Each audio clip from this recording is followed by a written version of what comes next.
Welcome back after the break. और doctor Zubair ने हमें यहाँ ज्वाइन कर लिया है।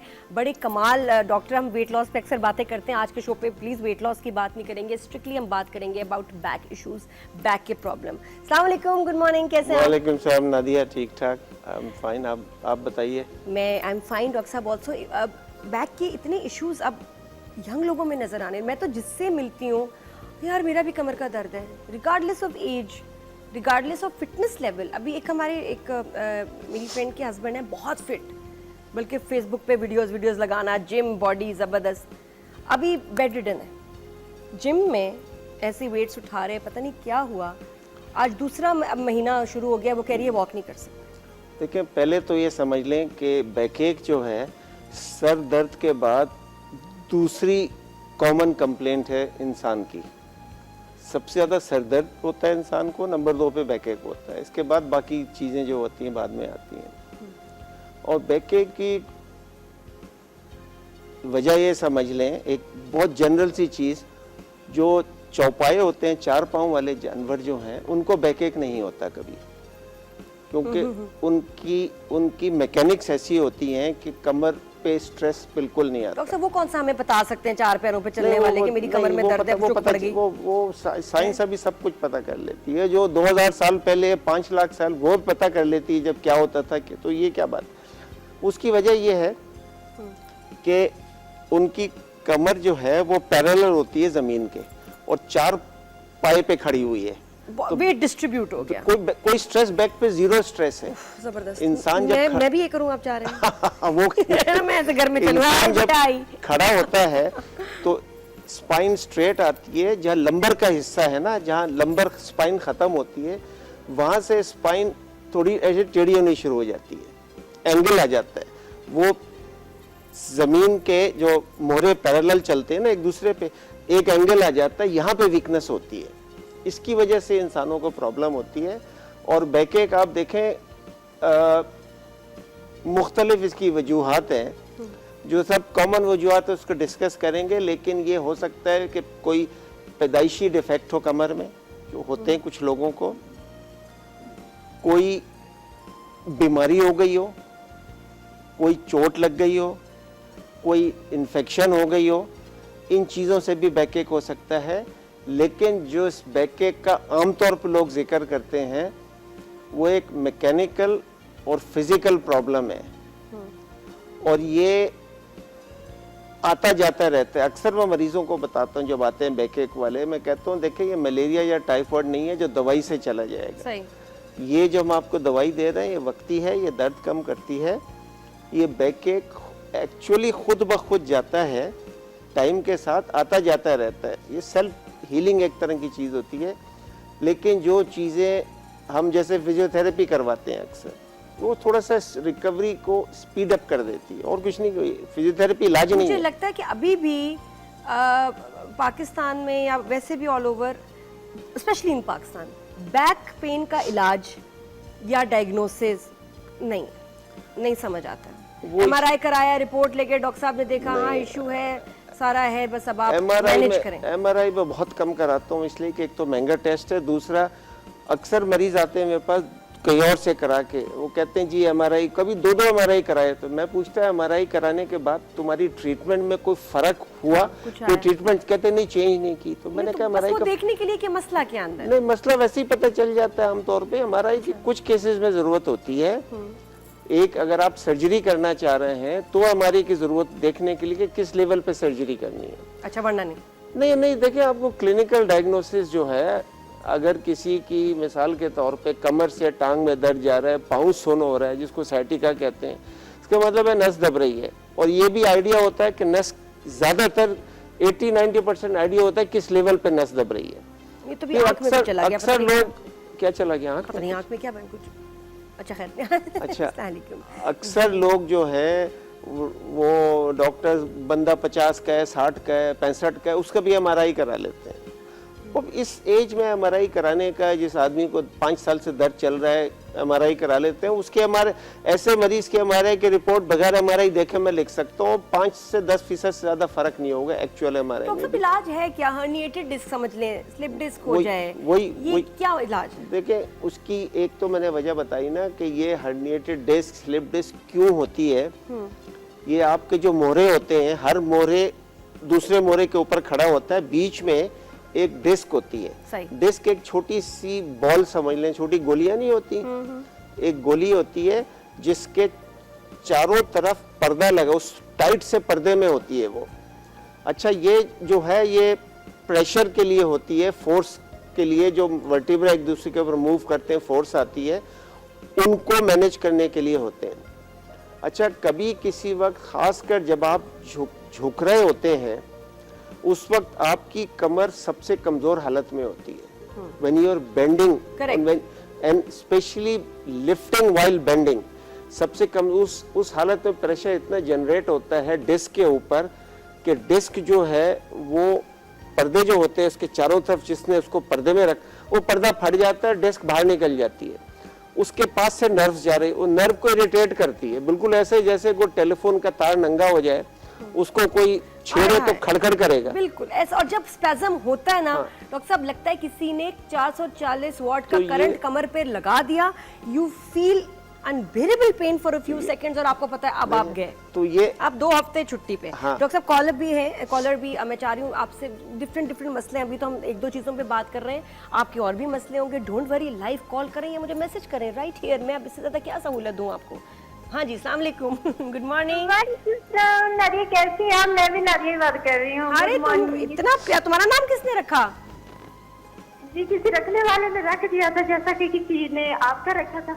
मेरा तो बुख्ताना बाजी ने रखा था। अम्मी से मिलने आई थी, दूर की रिश्तेदार थी, पता नहीं अम्मी ने कैसे नाम रख लिया। मैं तो आज मतलब बहुत अरसा उनसे पूछती रही, अम्मा आपने कोई टाइम ही नहीं दिया मेरा नाम रखने के लिए। जो पहले आई रिश्तेदार देखने बुख्ताना बाजी, उन्होंने कहा नादिया रख दो, उन्होंने कहा ओके। मेरे ख्याल है जवाब बहुत प्यारा नाम है माशाल्लाह, जैसे कि माशाल्लाह, आपको बिल्कुल। अल्लाह ताला ने शक्ल सूरत और इंसान और भी कुछ स्टाइलिश हो सकता था, मेरा नाम आपका ईवा हो सकता सकता था, मेरा नाम और भी बहुत कुछ नाम हो सकते थे, लेकिन पहले देखने वाले की फरमाइश पे नहीं नाम रखना चाहिए। मुझे लगता है कुछ दिन लेने चाहिए, पेरेंट्स को मशवरा करें, यूनिक नाम रखें। हाँ, ये क्या आयशा, आमना, सादिया, मतलब पहले ये नाम होते थे बस, सिंपल जी। हाँ, हम कितना सोचते हैं, बच्चे 4-4 महीने के होते हैं, मैं नाम नहीं समझ आ रहा है।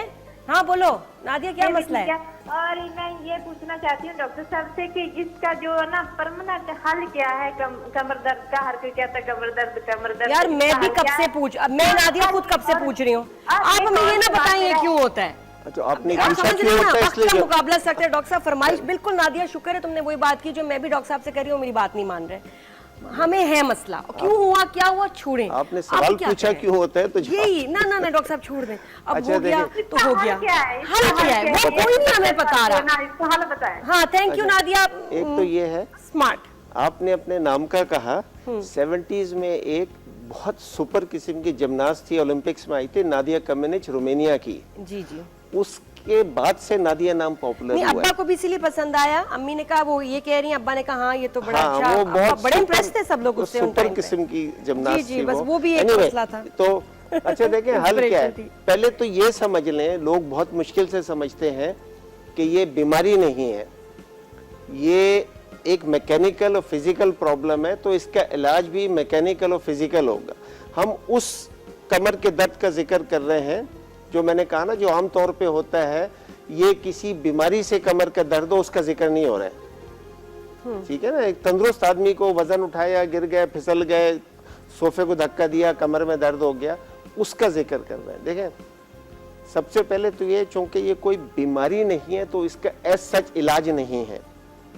ठीक है, और हर्निएटेड डिस्क वगैरह नहीं, वो मैं पहले इलाज उस सेंस में जिस तरह मलेरिया और टाइफाइड का इलाज होता है उस तरह दवाई से इलाज नहीं है इसका। मैनेजमेंट ही है, मैनेजमेंट एंटी इन्फ्लेमेशन दे जी, दी, इसको पेन किलर दे इसको दी, मैनेज बस। कर। देखिए, सबसे पहले तो इसमें जो नंबर 1 ट्रीटमेंट है, मैं अक्सर लोगों को कहता हूं कि जिस हजारों साल पहले जब हजरत मूसा को वही मिली थी, उस वक्त भी कमर के दर्द का बेहतरीन इलाज था बेड रेस्ट, कुछ केसेस में मुकम्मल बेड रेस्ट, और आज भी सबसे बेहतर इलाज यही है रेस्ट। बेड रेस्ट अगर ज्यादा हो तो मुकम्मल बेड रेस्ट। डॉक्टर साहब जब जब औरतों को होता है उन्हें घर देखना है, खाने बनाने, कौन रेस्ट करने देता है हमें? नहीं तो फिर मसला, हम तो रेस्ट कर ही नहीं सकते, 2 दिन मैक्सिमम, उसके बाद बच्चों के मुंह, मियाँ के मुंह, ससुराल का मुंह, सबके मुंह बन जाते हैं। और समझते हैं कि, और ज्यादातर घरों में समझा जाता है कि अगर बहू को, मतलब अगर बैक एक है, अच्छा सास को हो सकती है, बहू को नहीं हो सकती क्योंकि वो तो यंग है, तो वो ड्रामा कर रही है। अगर 20s में किसी लड़की को कमर का दर्द है तो वो एक्टिंग कर रही है, वो काम चोर है, हडहराम है। ऐसा नहीं है ना डॉक्टर साहब, किसी भी एज में आपको कमर का मसला, चोट हो सकती है, and you have to live with it. और लोग सीरियसली नहीं घर वाले लेते। अच्छा, मसला ये है कि अगर शदीद दर्द है तो अगर ये नहीं किया और काम करते रहे तो दर्द रहेगा, देर में जाएगा और फिर आता जाता रहेगा। अगर उसको पहली बार हो और उसको कंट्रोल नहीं किया तो फिर ये एक तरह से दायमी चीज बन जाता है। 6 महीने, साल, 2 साल बाद आता है, फिर 50 दफा आता जाता रहता है। तो इसमें कंट्रोल कैसे? बताता रहा हूँ, जो फर्स्ट टाइम जिसको जो सुन रहे हैं, बेड रेस्ट बहुत एसेंशियल है, नंबर 1 बिल्कुल, क्योंकि वो अपना टाइम लेगा, वो अपना टाइम लेगा। और जो मर्जी हो जाए, जो दर्द की गोलियां हैं वो इलाज नहीं है, लेकिन बहरहाल वो जरूरी है लेनी, ताकि कोई दर्द से आदमी चिड़चिड़ा होता है, कोई फायदा नहीं होता। नंबर 1। नंबर 2, रेस्ट के साथ जाहिर है कुछ काम तो करने होते हैं, बाथरूम जाना है, खाना खाना है, नमाज पढ़नी है, और जैसे आपने कहा घर में अगर बच्चे छोटे, मियाँ नहीं है, तो कुछ काम तो करना होगा। तो उसमें 2-3 चीज़ों का एहतियात रखना है। एक, झुक के काम नहीं करना है, जैसे वो वज़न नहीं उठाना है। जैसे बैठ के रोटी कपड़ा झाड़ू करते हैं, ये कमर के लिए बहुत ख़राब चीज़ है। ये अगर झाड़ू करनी भी है, बैठ के ना करें, वो जो पोछा लगाते हैं वो डंडा लगा के खड़े होके, जो एयरपोर्ट वगैरह में देखते हैं, वो बना लें, अपना देसी तरीके से कर लें। लेकिन बैठ के झाड़ू, बैठ के कपड़े धोने, बैठ के, ये बहुत ख़राब चीज़ है, ये नहीं करना चाहिए जिस वक्त आप एक्यूट फेज़ में चल रहे हैं। इसके साथ फिजियोथेरेपी, फिर आप कहेंगी कि भाई हर एक, और आजकल के दौर में, कोरोना के दौर में तो आना जाने से वैसे ही डरते हैं लोग, तो कुछ नहीं तो घर में गर्म पानी की बोतल से सिकाई कर लें। अच्छा, इसके बारे में डॉक्टर साहब यहाँ ब्रेक लेते हैं। अच्छा, और साथ में मैंने बहुत, क्योंकि अरसे से इस बीमारी को मैनेज कर रही हूँ, कंडीशन, बीमारी तो नहीं कहना चाहिए क्योंकि अपने आप को क्यों कहें कि कोई बीमारी है, कंडीशन है, बहुत सारी मेडिसिन ली, दुबई में बहुत ली, और अब मुझे लगता है कि पाकिस्तान में, अब मुझे एक डॉक्टर ने जो कॉम्बिनेशन लिख के दिया जिन 2 मेडिसिन का, उनका मैं आपको नाम भी बताऊंगी आफ्टर द ब्रेक, और डॉक्टर साहब से पूछूंगी कि वो कैसी हैं। वो वाहिद मेडिसिन हैं जिसमें मुझे लग रहा है कि मुझे आराम आता है। और जब मुझे स्पैज़म होता है शदीद, तो तब मैं क्या करती हूँ, उसका एक प्रोटोकॉल है। मुझे अब इतनी मैं मास्टर हो गई हूँ उसकी, वो भी मैं आपको बताऊंगी after the break. Keep watching, good morning.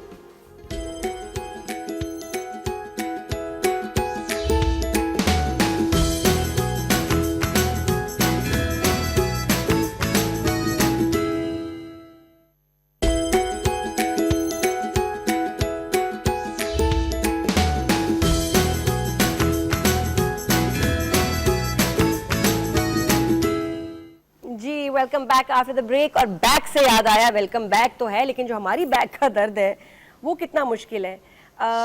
वही मैं बताया ना, किसी को अगर कमर में दर्द हो तो मुझे लगता है कि मेरा उनसे कोई रिश्ता है, वो दर्द का रिश्ता है कि सिर्फ वो समझ सकते हैं जो मेरे घर वाले नहीं समझ सकते, जो मेरी फ्रेंड्स नहीं समझ सकती हैं, मेरे आसपास के लोग नहीं समझ सकते। कमर के दर्द वाले को कमर का दर्द वाला ही समझ सकता है।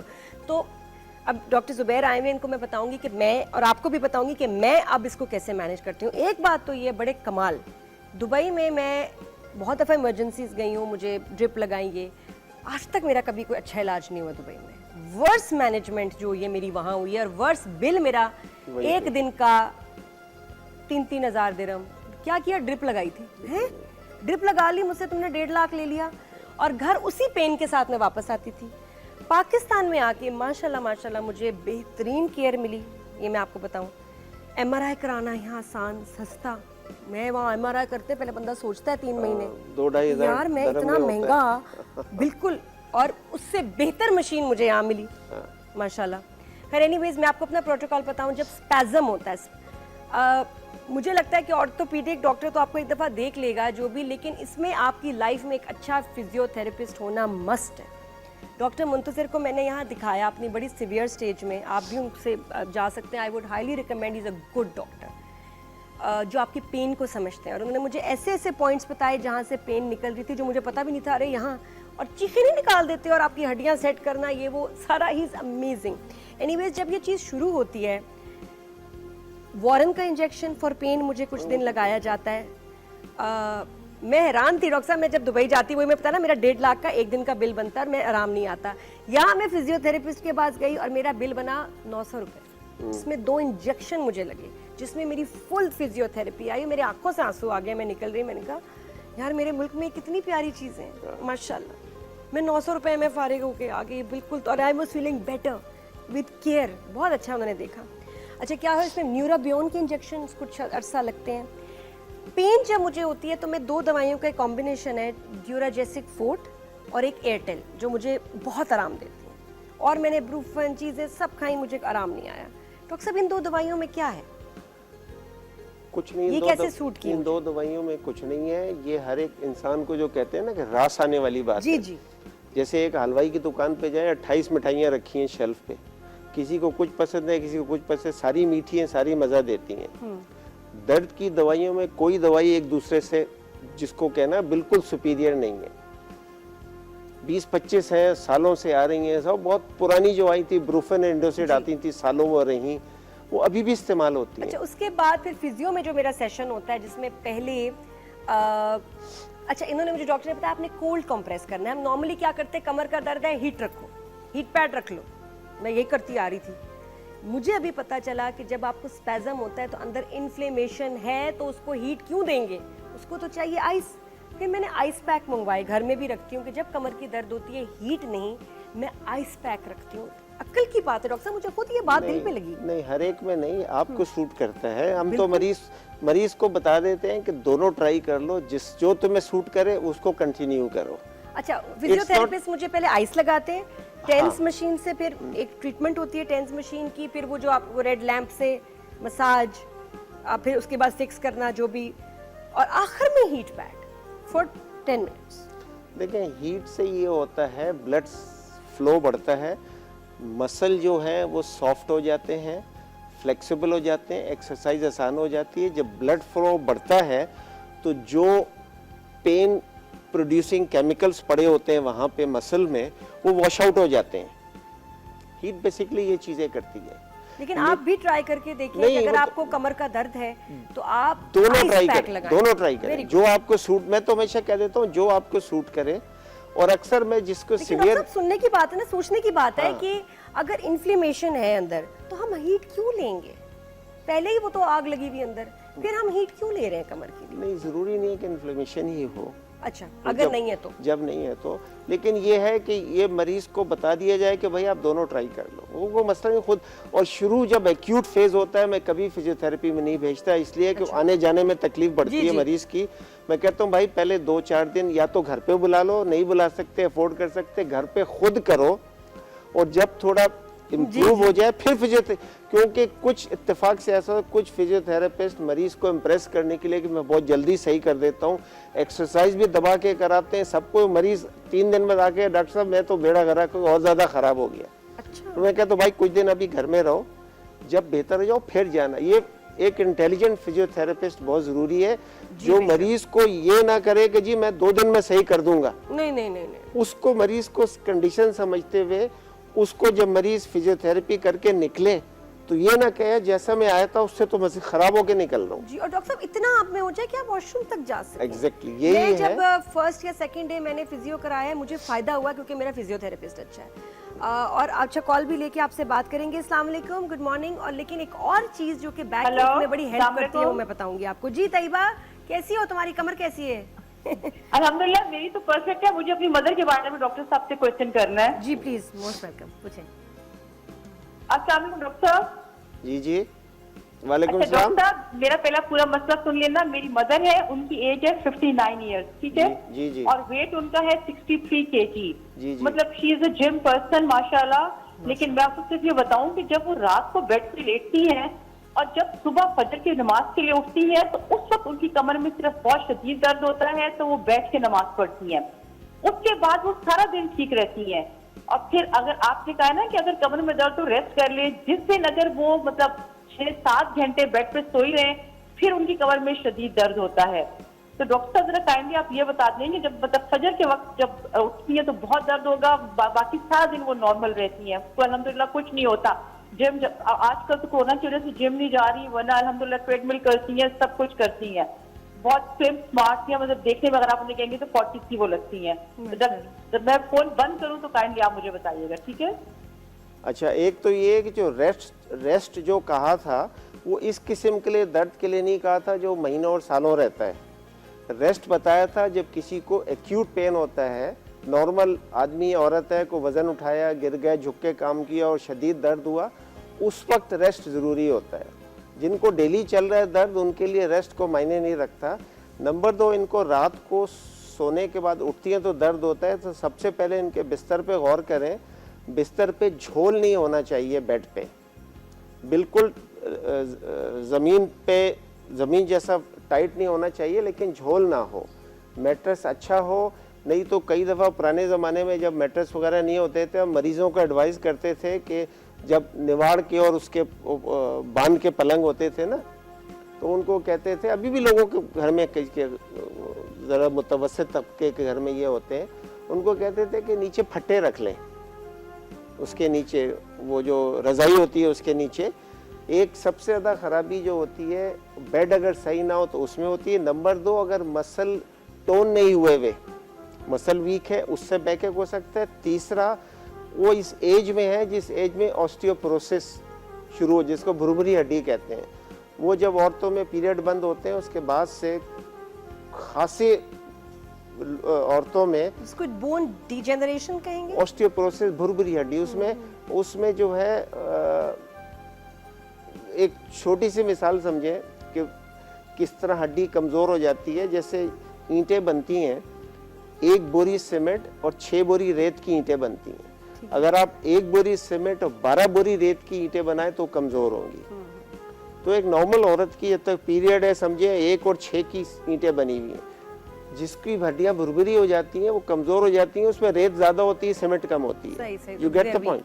अच्छा, तो डॉक्टर साहब ऐसी कंडीशन में फिर क्या करें? देखें, कंडीशन में ये, एक तो सबसे पहले तो बेड को चेंज करें। ठीक है, हो गया। अगर बेड सही है तो ठीक है, नहीं तो बेड को कई दफा उल्टा देते हैं, इसको इधर उसको इधर कर दें, क्योंकि एक जगह सोते हैं ना, वहाँ खड्डा सा बन जाता है। मैंने भी शुरू में बात की थी डॉक्टर साहब। हाँ, वो खड्डा सा बन जाता है, वो कर लें। नंबर 2 ये है कि कमर की एक्सरसाइजेज वगैरह कर लें, कमर की फ्लेक्स करने के लिए। और दूसरी तीसरी जो टिपिकल, और वो आपको आपका फिजियोथेरेपिस्ट ही बताएंगे, वो बताएगा। ये उन्हीं को, लेकिन अच्छे, मैं इतना डॉक्टर मुंतजर को कहती हूँ शो पे आए, वो आते नहीं है, अंडर सुपरविजन पहले करें, फिर खुद करें, क्योंकि फिजियोथेरेपी महीना तो हो नहीं सकती। और ये भी हर फिजियोथेरेपिस्ट के पास एक अलग एक्सरसाइज होती है, जो उनका अपना स्टाइल है, जो उनको सही लगती है, जो आपको, and stick to your physiotherapist, ये ढूंढें और उनकी बहुत कदर करें। अगर आपको अच्छा फिजियोथेरेपिस्ट मिल जाए, कमाल बात है, और वो नेचर में भी अच्छा हो। क्योंकि मैं यहाँ कायरोप्रैक्टर खातून है, बड़ी मशहूर, एक ही है मेरा ख्याल है, इतनी बदतमीज है, इतनी इंसल्टिंग वो खातून है कि मैंने कहा यार मुझे ज्यादा बीमार तो तुम्हारी बदतमीजी ने कर दिया है, तो I don't want to come to you.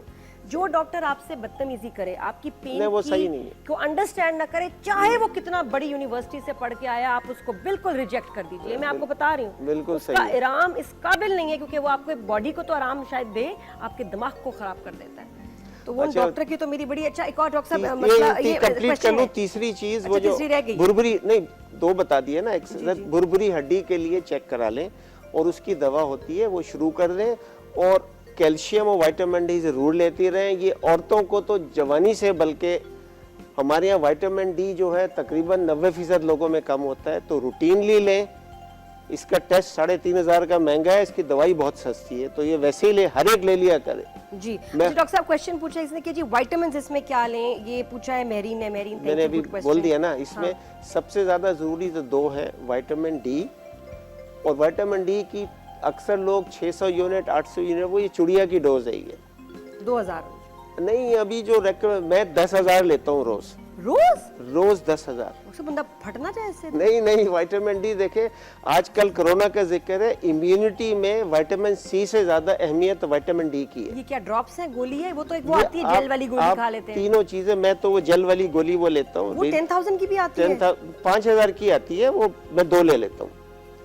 Actually पहले मैं 5,000 लेता था, फिर कुछ अमेरिकन डॉक्टर से दुबई में जाता रहता हूँ, उन्होंने कहा कि ये 10, और इसकी टॉक्सिसिटी बहुत कम होती है। अच्छा। बहुत हाई होती है।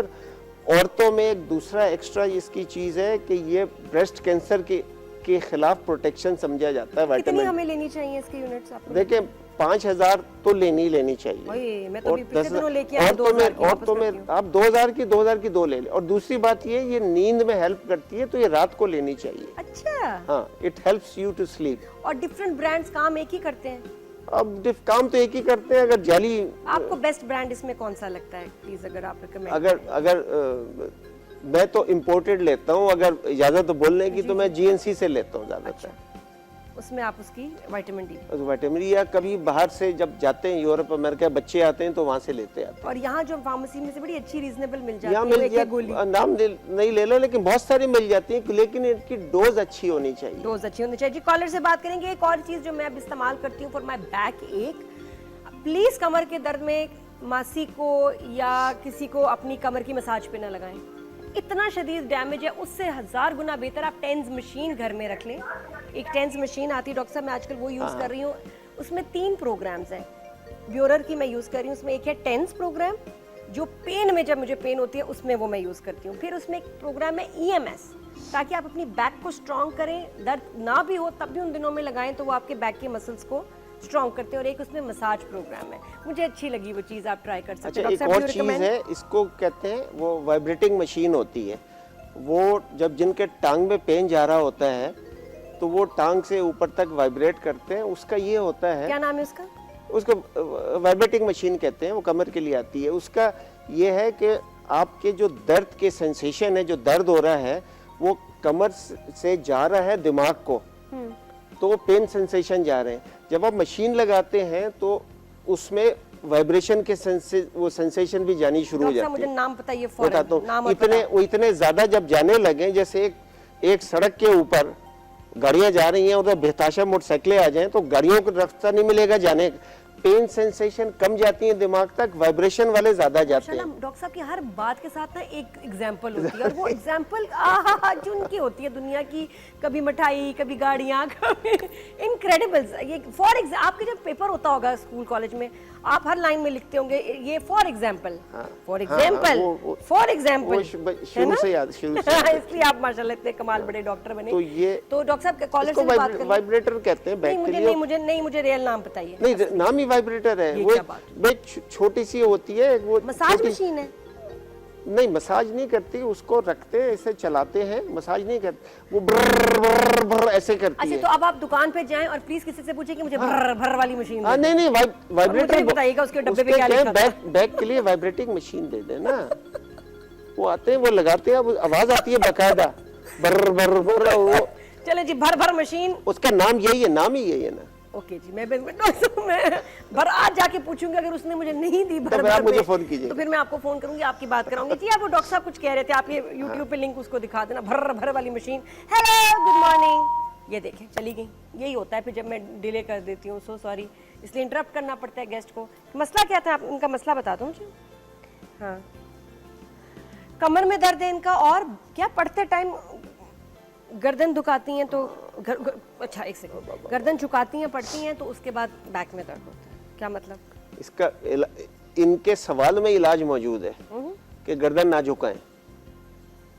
आपको पता है आजकल मोबाइल और लैपटॉप, ये जो आईपैड और टैबलेट की वजह से आप बड़ी उम्र तो छोड़ें, 9 और 10 और 12 साल के बच्चों को गर्दन का दर्द होने लगा है। और इसका नाम भी दे दिया गया, इसको टेक्स्ट नेक कहते हैं।